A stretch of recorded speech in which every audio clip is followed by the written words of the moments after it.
This video is part of the Great Unboxing! Hello everyone, and welcome to this unboxing video for Fantasy Flight Games Elder Sign! Yeah! So, this is one of the Arkham File games, and it is easily summarized as one of three things.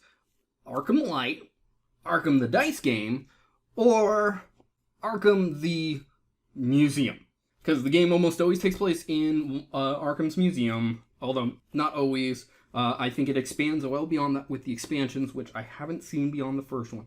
I have played this game actually a lot. I really enjoy it. I just never owned it. And I, funny enough, have owned the first expansion for years for a real funny story that I'm not going to get into. That will be a following video because that's not really been opened beyond the plastic being removed. And yeah, so I decided to get this as one of my early plague purchases supporting my local store. Because once they started offering, delivery and free shipping after buying a certain amount, it was like, well, I want to get this one thing, let me tack on another.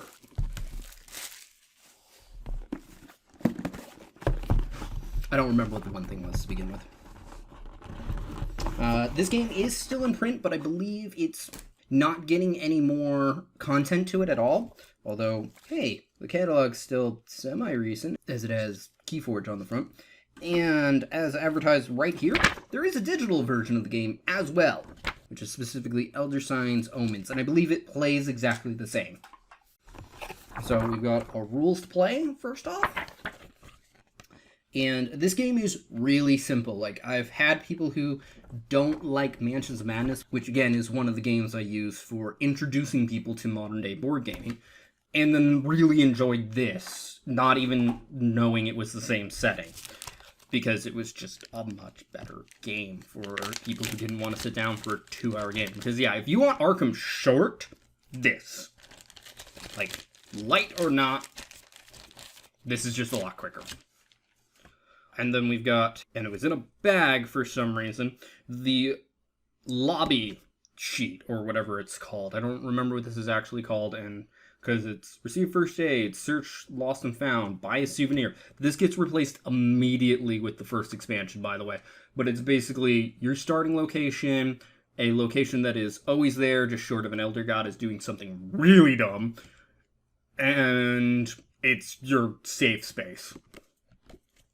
Like, monsters don't go there. Then we've got 2 sheets of cardboard with plenty of tokens, because this game is a lot of tokens. Like, the investigators are tokens. Not standees, they are tokens you put on the locations you go to. Which are usually exhibits, or some rift, or something. But, like, the enemies are tokens, and everything. So, starting off the first sheet, we've got health and sanity, a pointer for the clock, which is basically, it's the thing that balances the game for the number of players every time midnight rolls around and an effect happens. We've got the Doom tokens, which, again, they made different for another game. Clue tokens, which they also made different for another game, whereas I referred to them in this one, feet, because that's what they are, image-wise. And then these are actually the investigators here. Those are the various investigators. There's a reason they're square tokens, and it has to do with the fact that they're the size of a D6, and they can basically store dice.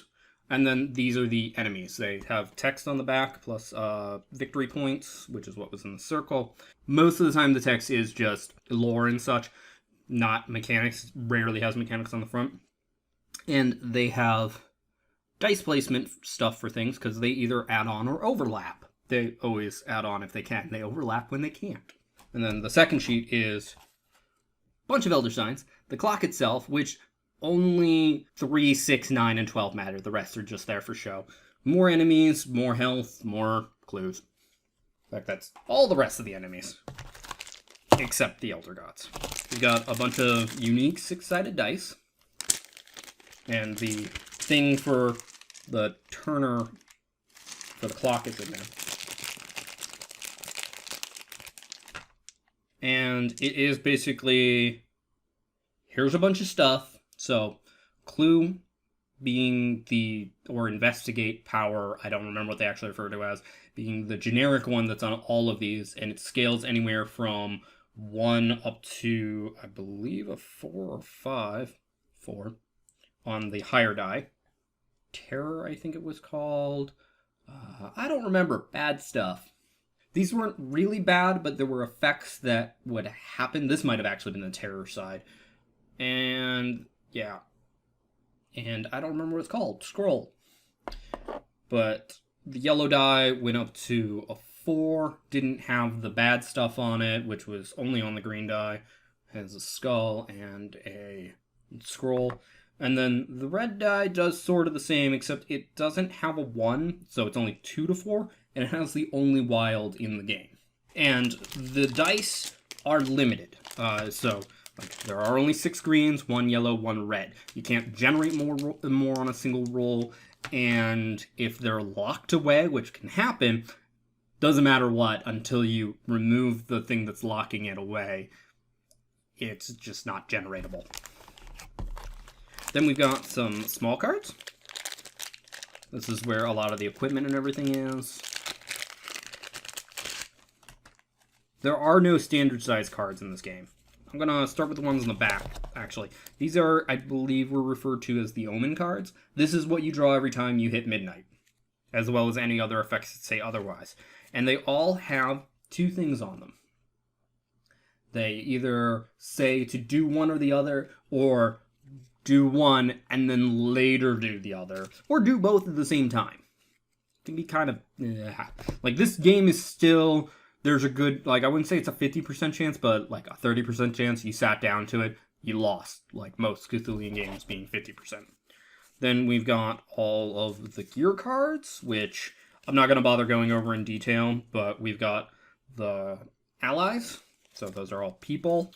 The common weapons, I believe they were called, spells, which were really different in this game. They played into the, like, this meant store a die here, and store it on a facing it was rolled. And then I believe artifacts is the last one, basically rare items.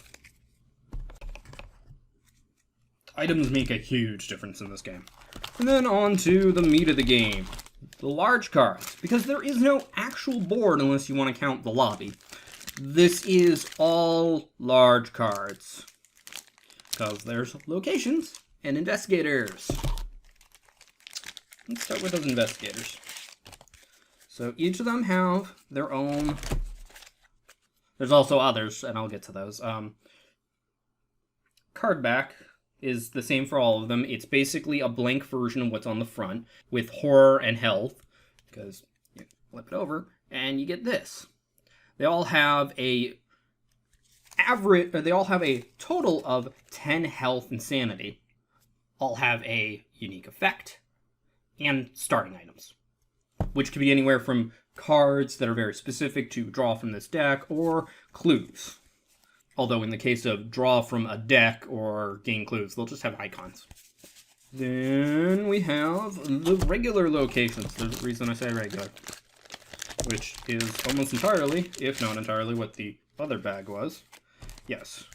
So there's many of them. You just make it as a giant deck, and the game will, by standard, there are exceptions because there's a lot of things that screw with this game, you'll have 6 of these at all times. When you finish one, you replace it. It's got victory points.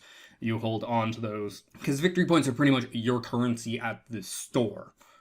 Same thing why you would hold on to the ones from enemies. Oh, that's cool. They're in alphabetical. But, like, for example, here's the first one. It's got a lot of text on it that's purely just setting, the name, victory points, an image for the location, and what you need to roll. Unless shown otherwise, and I'll grab one of those, you don't need to do these in order, but these are, the top and bottom are 2 separate things, and dice get locked in those positions. So if you're in a situation where you need more dice than you have, again, the limit of 8, too bad. And in white is what you get finishing, and red is what you lose, or in the case of damage, take, if you fail. Failure is not completely screwed because it lets you keep a die to then assist with somebody, which is the point of the investigator tokens. But real quick, there is an Elder Sign on that one. Your objective is to get to so many Elder Signs before the old god wakes up, and if they do, the game kind of changes entirely. And then here's an example of one that goes in order, also one that has an effect on it. So when you roll a terror, this is when something bad happens, which again I believe was the Cthulhian symbol. Any of the ones with gray borders gets replaced by a monster, and you always fill all of those first. Otherwise, it just adds on, be it there is all the other locations are filled, because you still fill all of them first, or there were no grays left and just adds on an extra row. Thankfully, when you beat monsters, they go away, which when they're added on actually is better than when they overlap, because yeah, if you don't finish, you have to redo that spot. Also, none of this stays completed, and some of them have just completely blank, put a new monster here. Bunch of locations. This is where the variety of the game comes in from gameplay to gameplay. I've never seen a game play the same way twice, even with the same investigators and the same Elder God. And then, speaking of non-normal locations, we have Otherworld locations, because this was made before Arkham Horror 3rd Edition, or Mansions of Madness 2nd, or maybe even 1st. I think it was after 1st Edition. But Otherworld locations were a big thing in Arkham Horror 2nd Edition. And these are some more notable locations. There's a reason it's a gate on the back. These add as extra locations beyond the 6, and they can literally, you can get all of them in play. They are a lot harder to do, will often have monster added locations that just overlap part of it, and have a lot better rewards, but also worse failures. And they just go away, so if they have continual effects, when you finish them, they're gone. They don't replace with another one like the original locations do. And then we have Elder Gods. Yay! These will almost always set the tone and, like, playstyle, at least for the enemies, of the entire game. I know there's one of them that's either in this set right here or in the first expansion that even gets its own monsters that don't give any victory points. They're really annoying. But we've got Azathoth, which is no effect. If he wakes up, you lose, which is what happens when all of these fill. And some of them have the same symbol for Doom, which is just place a Doom here, nothing happens. When you place a Doom on the other ones, that's the monster symbol. You spawn an extra monster beyond whatever else would spawn them. Hoster. See, he has dice on him, like that stuff over there. So they all have an effect for things going on and an attack, so when they're actually awake, what they'll do. But basically, you need to beat that to add extra Elder Signs, and there's a number right here, 13 in this case. That's how many Elder Signs you need in total to win. I believe that's how it works still when you're attacking. I know if you get to that total before they wake up, you win flat out. Then we got Cthulhu, the Ithaquah, Shub-Niggurath, Yig, Yog-Sothoth, and Nyarlathotep. And yes, he's the one who gets the extra ones. They're clearly stated on the back. Like, there's a mask icon on the back of them, which ones they are. It even says to grab those ones specifically. And the monsters are pulled out randomly, by the way. But that's the game in its entirety. It's component-wise. I am more than willing to do a detailed overview or a general component overview for this game if people want me to.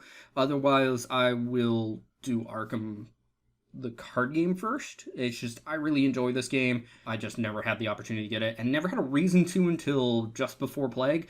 There was just a copy sitting over there. With the first expansion, in fact, even though I had it. Haha! Regardless, that's everything this time around. Thank you for watching. I hope you enjoyed. If you did, feel free to press that like button. If you think somebody else will enjoy this, feel free to share this video. Either way, it'll help this video get seen more. If you didn't like this video, go ahead and press the dislike button. I won't mind, but please leave a constructive comment as to why. Also, feel free to comment in general, such as, again, would you like to see this as a general component overview or detailed overview? This one wouldn't take nearly as long because, like, that's all the components of the core game, and the expansions aren't that big. They're they're pretty small compared, at least size-wise, but they add a lot of change to the game. Or if you'd like me to talk about the Arkham Files in general, or would just rather have me focus more on Arkham Horror the card game for those component overviews. Or any of my other Cthulian games that I have. And if you'd like to see more like this, be it more unboxing videos, my board game overviews, my painting videos, all three of which I try to do for the Arkham Files games, and anything else that I might do on this channel, feel free to subscribe. Regardless, thank you for watching and have a wonderful day. Bye-bye.